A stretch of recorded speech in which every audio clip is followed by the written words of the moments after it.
Hi, I'm Serena.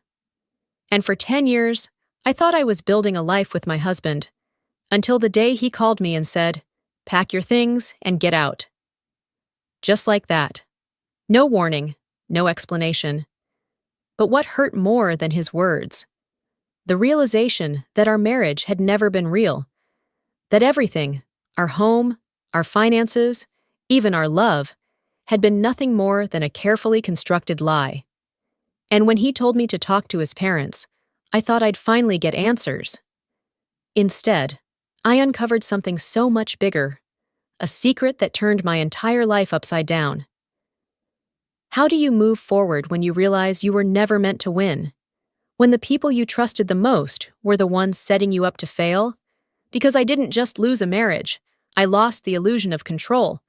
But what happened next? He never saw it coming. The phone buzzed in my hand, the cold metal pressing against my palm as I stared at the screen.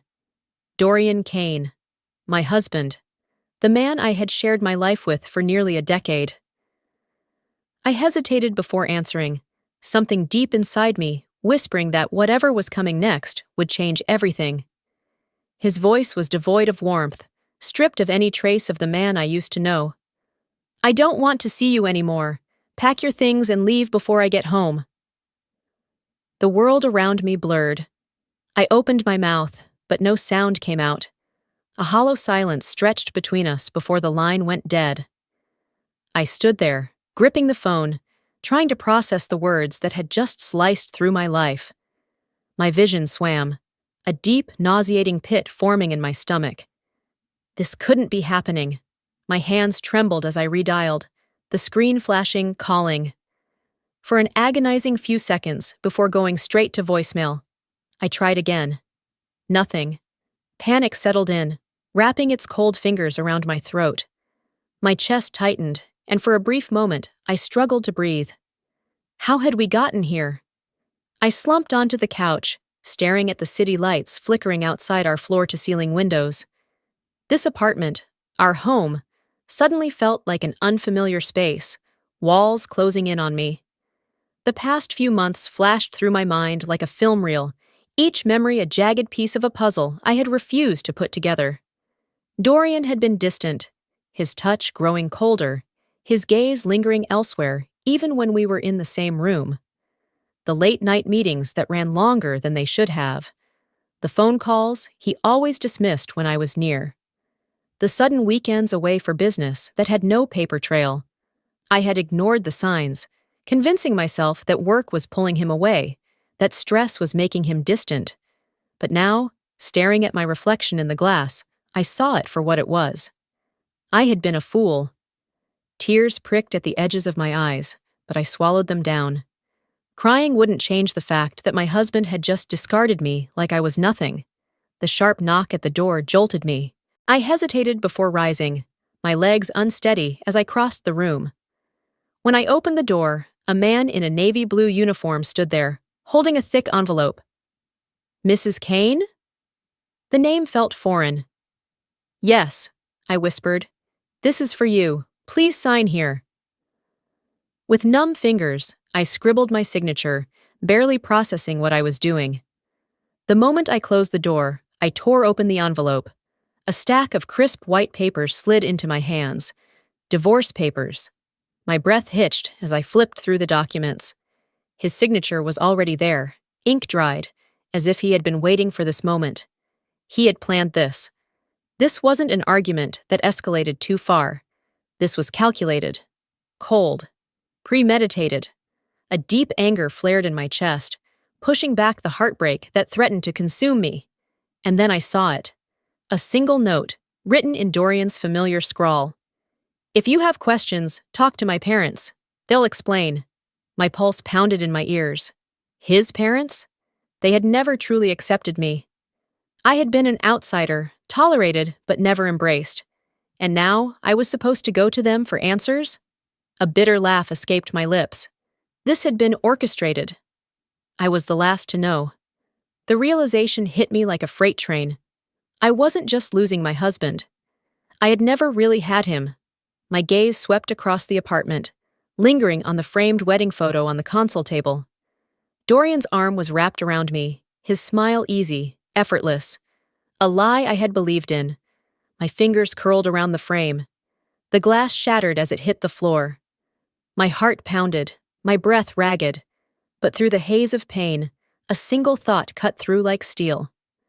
I will not go down without answers. The long driveway stretched before me, lined with towering oaks whose golden leaves swayed in the crisp autumn breeze. The estate loomed ahead, as imposing as ever, silent, cold, a relic of power and control. I hadn't been here in over a year, and yet nothing had changed. Not the polished stone steps leading to the grand double doors. Not the scent of burning wood from the fireplace inside. Not the chill in my stomach that always accompanied visits to the Kine estate. I parked, gripping the steering wheel for a moment before stepping out. My heels clicked against the gravel as I approached the entrance, my breath visible in the crisp afternoon air. The door opened before I even knocked. Eleanor Kane stood there, elegant as always in a fitted cream-colored dress, her pearl earrings catching the light. Her smile was polite, but held no warmth. "We thought you might come sooner." Of course, they had been expecting me. Bernard Kane was already seated in the study, a glass of scotch in one hand, flipping through a newspaper, as if my presence was nothing more than an appointment on his calendar. He barely looked up. "Have a seat, Serena." No fake sympathy, no feigned concern. Just bored indifference, as if my life unraveling was nothing more than an inconvenience they had to address. I sat, back straight, hands resting in my lap. Why did Dorian send me here? My voice was even, but my fingers curled against my thighs. Bernard sipped his drink, finally glancing at me. "Because, my dear, this marriage was never about love." The words landed like a slap. Eleanor tilted her head slightly, watching for my reaction.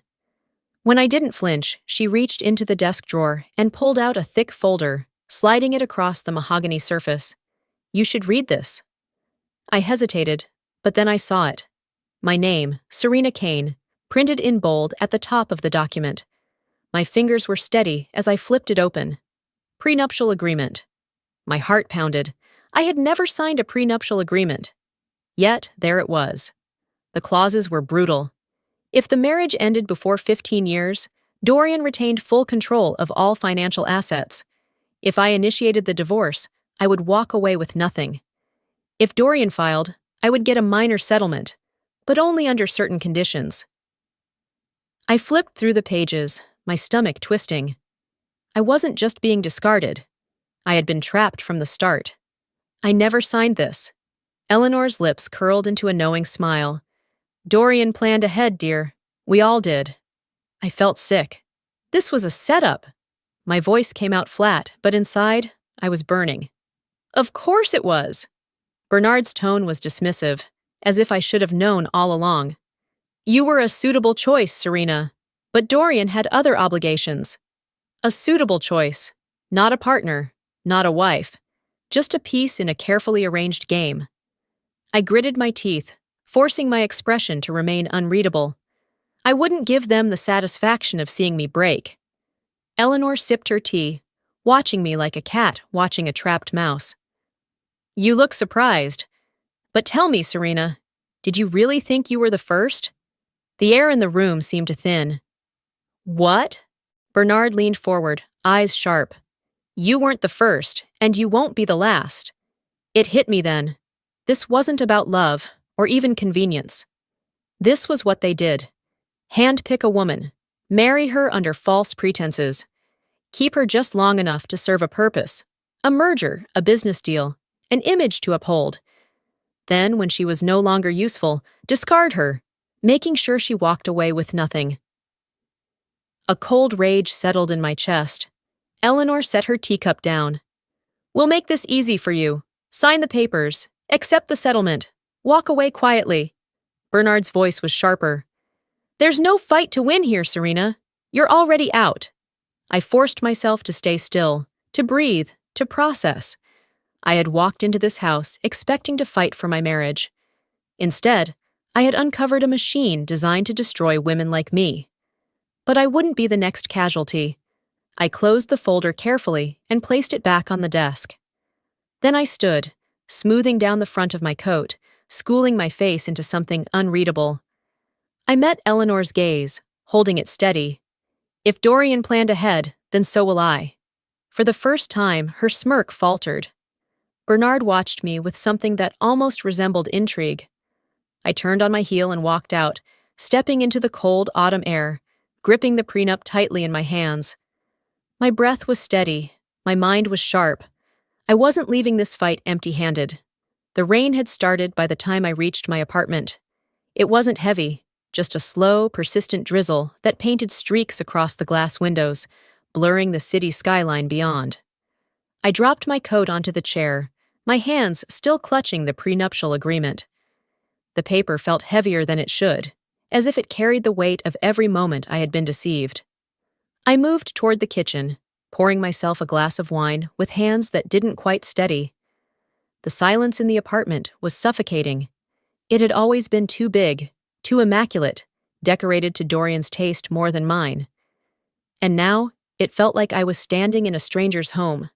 I set the wine down and unfolded the prenup on the dining table. My eyes traced every clause, every loophole designed to strip me of power before I even knew I needed it. How had I not seen it? My mind drifted back through the past years, searching for the cracks I had ignored. Dorian always had the upper hand, always. The way he could steer any conversation, making me feel like I was imagining things when I questioned him. The way his parents gifted us vacations at the exact moments I had doubts, whisking us away just long enough for me to forget whatever had been nagging at me. And the documents, contracts, legal forms, slid in between normal paperwork. Just sign here, babe. It's standard. I had been a fool, not naive, not inexperienced, just unaware that I had married into a family that played by a different set of rules. I sank onto the couch, running a hand through my hair. There had to be more. And then, something clicked.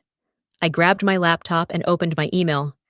Scrolling through years of messages, I searched for something, anything, an old connection, a thread I had forgotten to pull.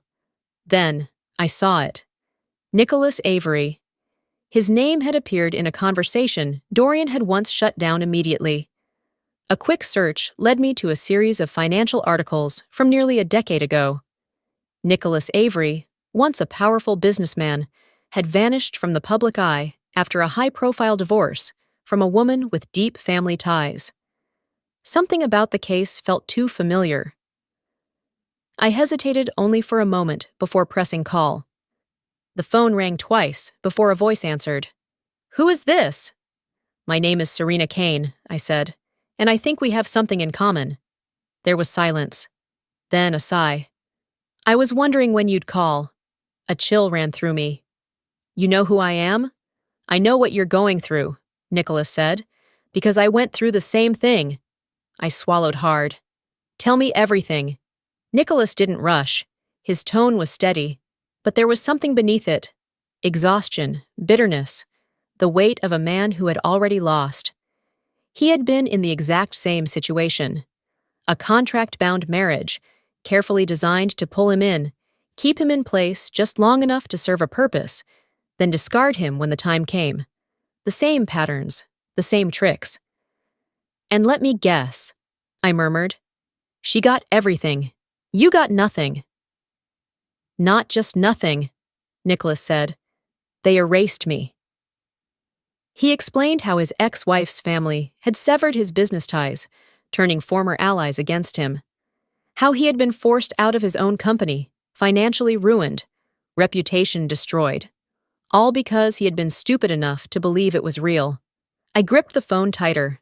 "This is a cycle, isn't it?" "It's a machine, Serena." His voice was grim. "And now you're the latest casualty." I let the words sink in. I could feel the anger rising, not hot and reckless, but cold and sharp, settling into something dangerous. Nicholas exhaled. "Listen to me. If you think you can beat them, you need more than just anger." "I don't need anger," I said quietly. "I need strategy."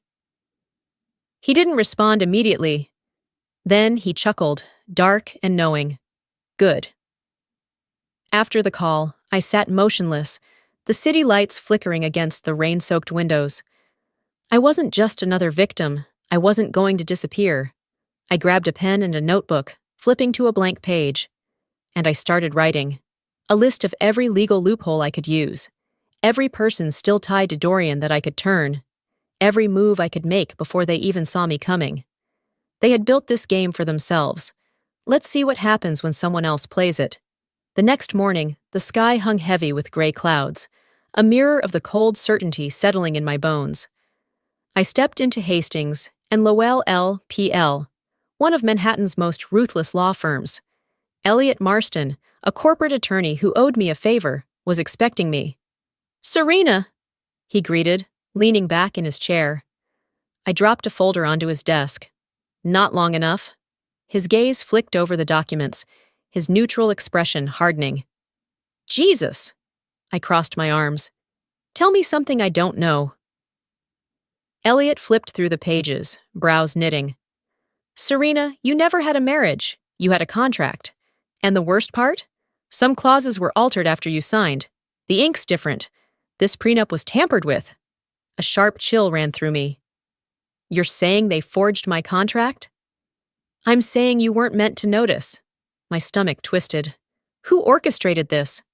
Elliot hesitated, then slid another file toward me. The name on it wasn't Dorian's. "No," I whispered. "Yes," Elliot said darkly. "Dorian's rich, but not powerful. Not like this." I scanned the documents. Bank statements, shell companies, financial transfers. This wasn't just a divorce. It was a scheme to control wealth through marriages. I was just another pawn. "Does Dorian even know?" I asked.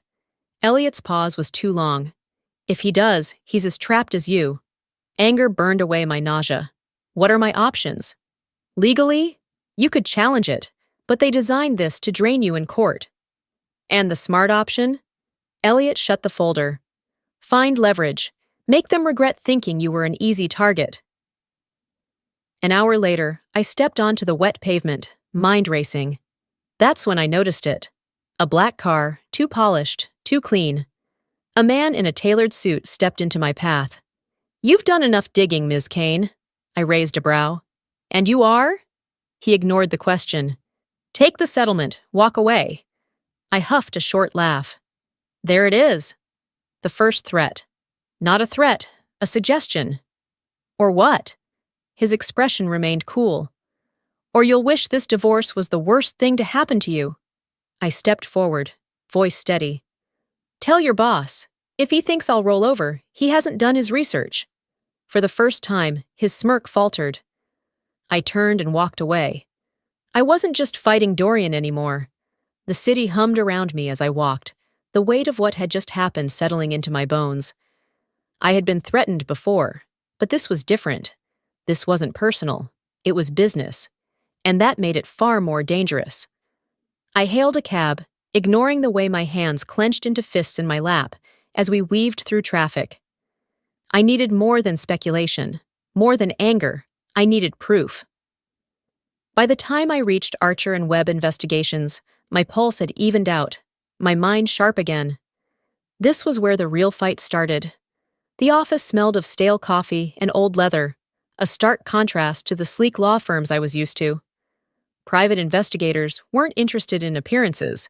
They were interested in results. The man behind the desk barely glanced up from his laptop. James Archer, a former NYPD detective turned private investigator, rumored to have dirt on half the city. "You came to the right place," he said, finally looking at me. "But that doesn't mean you're gonna like what you find." I pulled out a folder and slid it across the desk. "I need everything on these people. Bank records, offshore accounts, any deals they don't want in the open." James flipped through the pages, eyebrows raising slightly. "This isn't about a cheating husband, is it?" I shook my head. "It's about power." His lips twitched. "Good. That means it's worth my time." For the next hour, I watched as he pulled up files, cross-referencing names, searching records that weren't exactly public. Then, something shifted. His expression darkened as he leaned closer to the screen. Well, well, well. Looks like your ex and his family are dirtier than I thought. I leaned in. What did you find? Shell companies, he said, scrolling through the records. Money laundering through fake investments. And get this, your name is tied to one of them. My stomach dropped. What? They didn't just screw you in the divorce, lady. They used you. Your accounts, your name, your business. Everything was a front for them to move money. I swallowed hard. So they didn't just use me, they laundered through me. James nodded. If this gets out, it won't just be a divorce case. It'll be a federal investigation. I sat back, gripping the armrests of the chair. I had come here looking for leverage. Instead, I had found a loaded gun. As I left the office, my mind raced through the possibilities. I had two options. Take this information and use it to crush them in court. Go public and let the government do the job for me. Either way, the Canes would lose. I barely had time to process before I saw it. The black car. Parked across the street, waiting. I kept walking. I had expected them to send someone, but not so soon. Not so obvious. The same man from before stepped out, his expression unreadable. I told you to walk away. I crossed my arms. And I told you I don't take orders. His jaw tensed. You have no idea what you've started. I stepped closer, lowering my voice. No, I whispered. You have no idea what I just found. His eyes flickered, just for a second. Gotcha. I didn't go straight home. Instead, I pulled out my phone and made the one call that would change everything. Elliot, I said when my lawyer picked up. Get ready to file. We're tearing this contract apart. The game had officially started. Elliot didn't waste time. By the time I stepped into his office the next morning, a fresh legal motion was already waiting on his desk. Fraudulent financial activity, misconduct in contractual agreements, intentional asset concealment. This wasn't just about my prenup anymore. Dorian won't see this coming, Elliot said, flipping through the paperwork. His smirk was sharp. He thought he was covering his tracks. He didn't count on you fighting back. I leaned forward. File it. He nodded and picked up the phone. Let's make his morning a disaster. By noon, my case was officially in motion.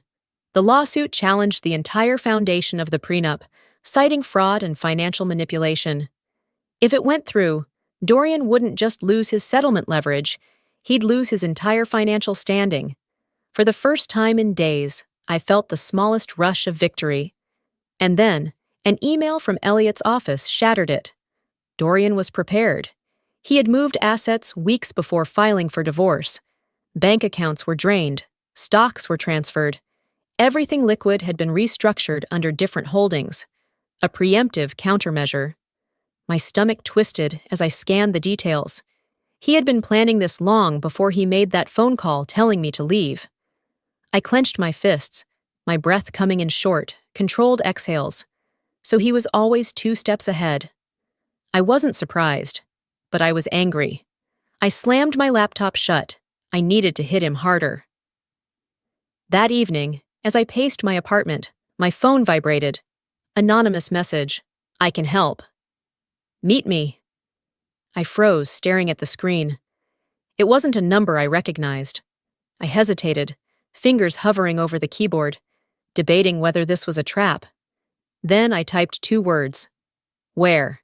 The bar was dimly lit, the kind of place that catered to people who didn't want to be seen. I stepped inside, scanning the room until I spotted a lone figure sitting in a booth, watching me. I slid into the seat across from him. Who are you? I asked, keeping my voice even. He smirked. Someone who used to believe in Dorian. He reached into his jacket and pulled out a USB drive, setting it on the table between us. Dorian thinks he's untouchable, he said, voice low. Let's change that. I picked up the drive, my fingers tightening around it. What's on here? Proof, he said. Offshore accounts, illegal transfers. The money he moved before filing? This shows where it went, and it's not clean. My pulse pounded. This wasn't just leverage, this was evidence. I met his gaze. "Why are you doing this?" He exhaled slowly.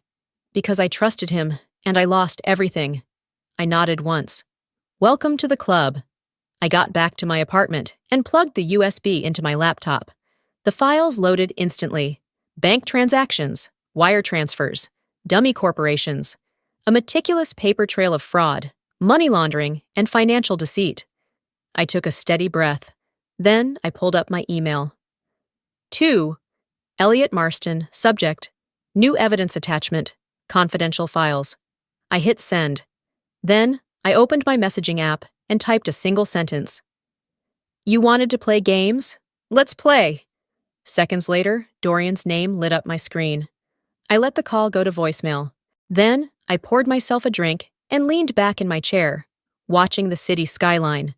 Now let's see how he reacts when he's the one losing. The morning passed in silence, except for the occasional ding of my phone as news alerts rolled in. Kane, financial faces legal battle amidst divorce scandal. Dorian Kane, accused of financial misconduct, insider leak? Who is Serena Kane? The woman bringing a financial empire to its knees. I smirked. The game was no longer played in the shadows. Then came the knock. Hard. Repetitive. Angry. I knew who it was before I even opened the door. Dorian stormed in the moment I unlatched it, his jaw clenched, eyes blazing.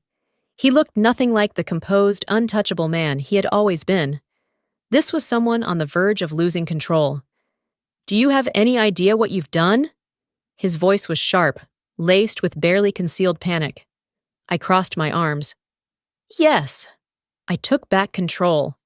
He let out a bitter laugh, pacing the room like a caged animal. "You think this is some kind of revenge story? You think you can win against people like us? Then why do you sound so desperate?" I tilted my head, watching him closely.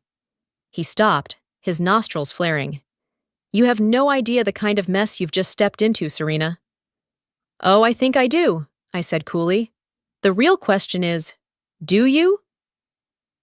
Then his phone rang. His entire demeanor shifted. His gaze darted to the screen before he quickly stepped away, lowering his voice as he answered. "I can fix this." "No, I didn't know she had the files. I swear, I felt my stomach turn.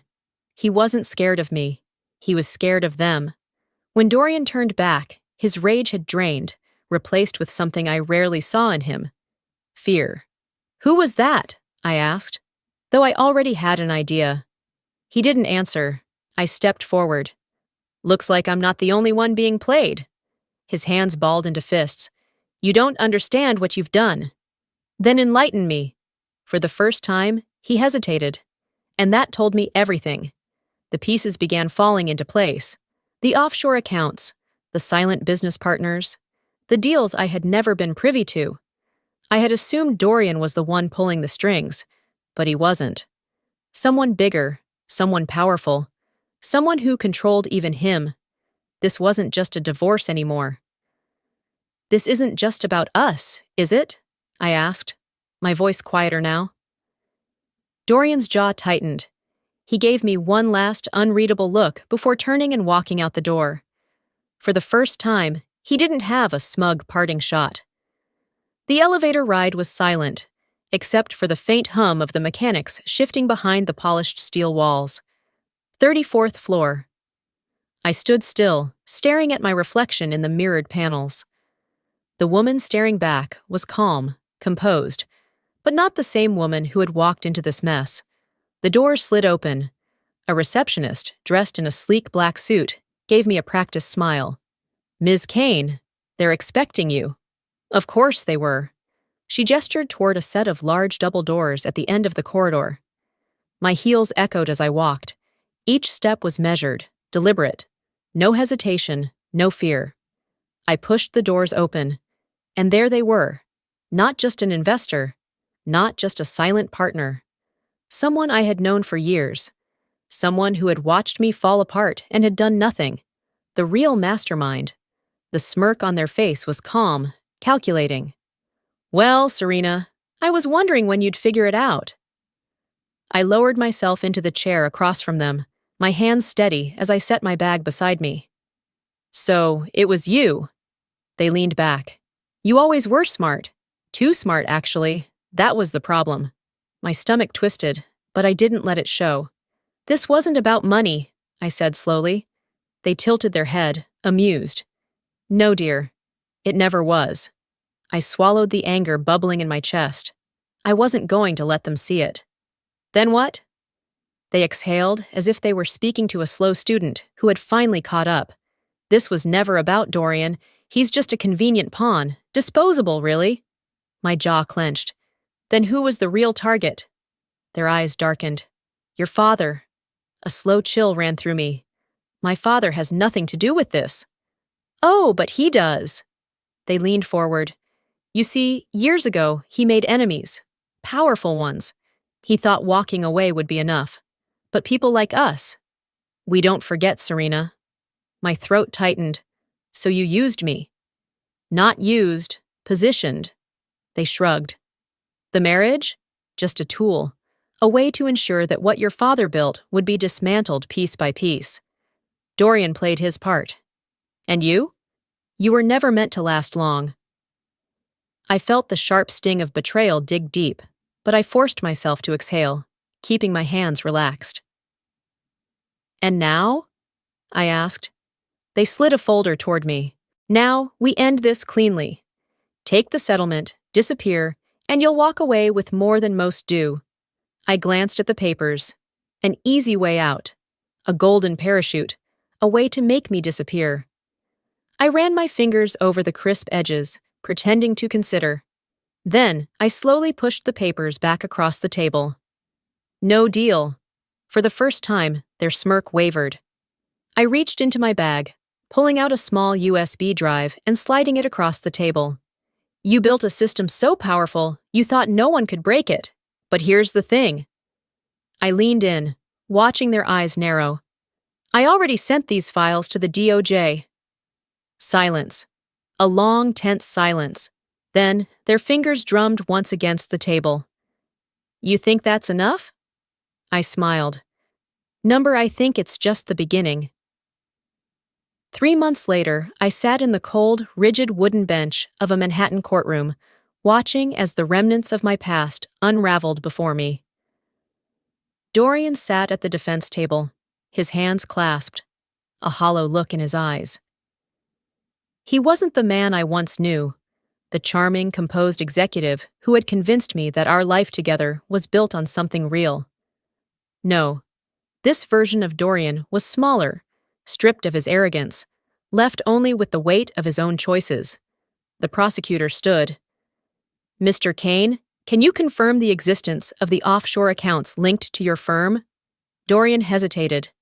His lawyer leaned in, whispering something, but he only exhaled heavily before speaking. Yes. His voice was flat, resigned. A murmur rippled through the courtroom. And can you confirm that these accounts were used to funnel money through fraudulent investments? Investments tied directly to your prenuptial agreement? Dorian's jaw clenched. He looked down at his hands before nodding. Yes. I felt no victory in his downfall. This wasn't about revenge anymore. This was about setting things right. The judge cleared his throat, straightening the papers in front of him. Given the evidence presented, this court finds that the prenuptial agreement is void, as it was predicated on fraudulent financial activity. Furthermore, Mr. Kane is to remain under federal investigation for financial crimes related to Kane Financial. The gavel struck. It was over. Dorian turned slightly, looking at me from across the room.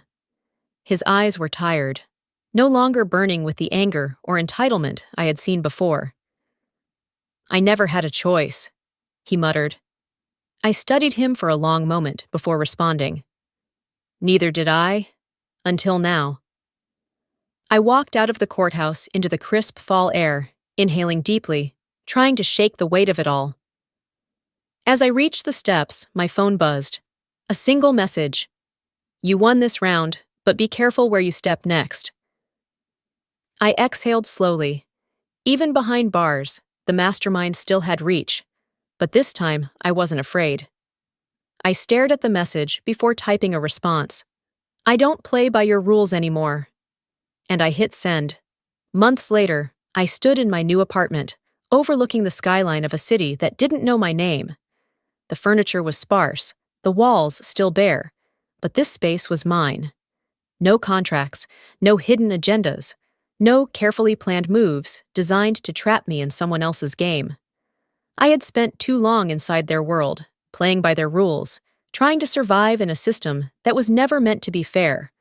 But now, I was building my own. I let out a small breath, one I hadn't even realized I'd been holding, and stepped forward, leaving the past behind me where it belonged. For the first time in years, I was free. As I stood by my window, looking out at the city lights, I realized something. Life doesn't always give us the choices we want, but it does give us the chance to take back control. The truth is, we are always one decision away from changing everything. It's easy to let others dictate our worth, to let relationships, careers, or even society tell us what we deserve. But the moment you decide to break free, the moment you refuse to be a pawn in someone else's game, that's when real power begins. Maybe you've been in a situation where you felt powerless. Maybe you've trusted the wrong people, believed in something that turned out to be a lie. But know this, you are never as stuck as you think you are. There is always a way forward. And if this video resonated with you, if it made you think or even feel something, drop a 1 in the comments. Tell me where you're watching from. And if you didn't like it, tell me why. I want to know. Don't forget to subscribe. This is just the beginning. I'll see you in the next one.